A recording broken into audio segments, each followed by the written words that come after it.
Hello there, it's Silas. So today I want to talk about the world of Alaria, and specifically the metaphysics of life and death, and maybe we'll touch on magic a little bit and a bit of religion,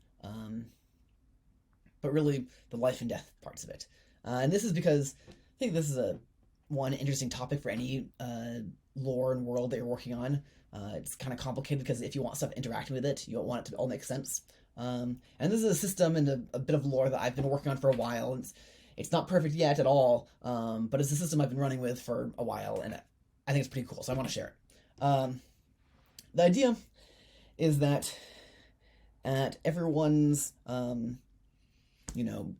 soul in their body, the magical energy going on, they've got a spirit, they've got a soul, and they've got a shadow. Three things. It's not just the spirit, it's not just the soul, it's those three. Spirit, and then soul and shadow. The spirit's special, and the soul and shadow are counterparts. The idea here is that the spirit is kind of like the free will and the personality and the you-ness of a person. It's the thing that makes them who they are. It's their free will, it's the decision maker, it's all of that stuff. And attached to it and wrapped up with it is the soul and the shadow. And the soul and the shadow, those are both sources of energy from Nidor, the black sun, and Horus, the white sun. These are two suns that exist within the planar stack of Alaria. Don't worry about that for now, you don't see them most of the time. But these two suns exist, and they're dead titans. But a little bit of these dead titans, a bit of their own internal energy, has gone into every single living thing on the material plane. And from the white sun, you've got a bit of their soul, and then from the black sun, you've got a little bit of their shadow. And those soul and the shadow, these are sources of movement and energy, because without the soul and shadow, it is just an inert sack of, atoms, and with the soul and shadow, you have animation. Of course, without the spirit, you don't have free will, and so you can end up with interesting things where things are alive or appear alive, but don't have a spirit, so they are just mindless zombies. But I'll talk about that in a bit. So you got these three things. They come from different places. When you're born, you get all three, and wrapping around them is astral and mysteric thread. And astral refers to things from the astral plane, which is the plane above the material plane, and then mysteric refers to Mysteris, which is the plane below. And materials from each of those planes bind. These are like metamaterials.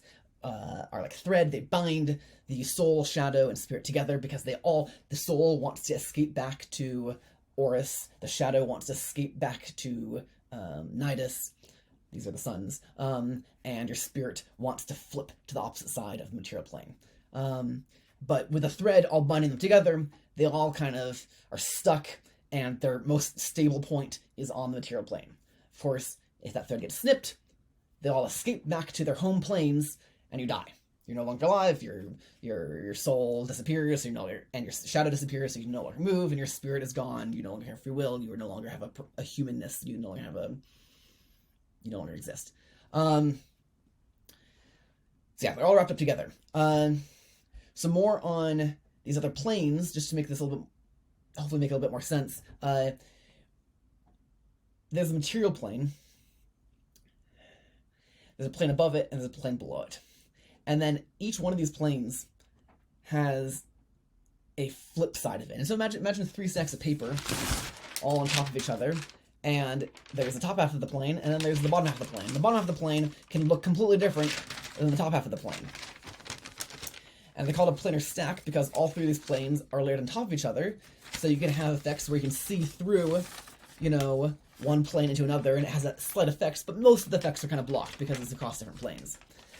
It also means that you can do stuff where if you're traveling forward, you can flip over and end up on the other side of the plane.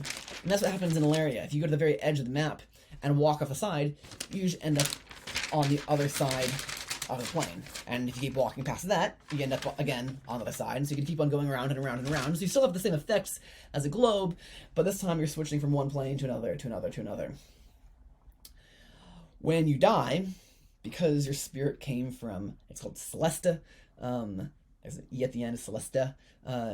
When you come, your spirit comes from Celeste, so it will sink through the ground. It'll sink through the sheet of paper from the material plane onto Celesta. Because your soul came from the astral plane above, it'll float up into the astral plane, and then your shadow will sink down.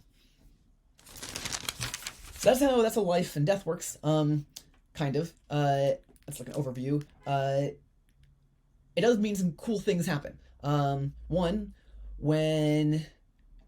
if you can get just a soul and bind it in a physical body, well, now the body has life, but it doesn't have free will. And so now you can have things like specters, or other,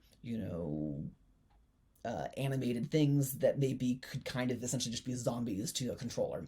Necromancers, they will take shadows of the dead, stick them in their still dead bodies, and they can move again, but the zombies don't have any free will, they're just slaves to the necromancer.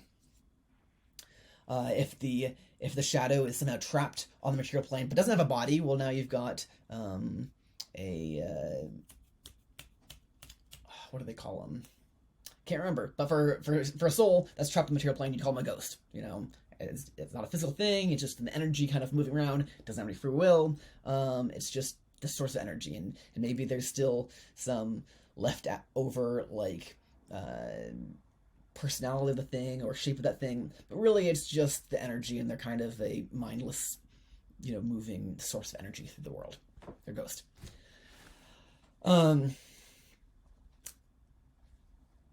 I think I'll leave it at that. In my next video, I'm going to talk about religion. I know I said I was going to talk about this one, but it's gone on long enough. The next one I'll talk about religion and how you can work magic, because the spirit has some power, and if that power is destroyed, there's some energy that's released. Your thinking has power. Your thinking and thoughts go across the planes. There's a lot of weirdness, but all kind of ties together. Hopefully over the next few videos you can kind of piece it together. It is pretty cool. Anyways, that's all for now.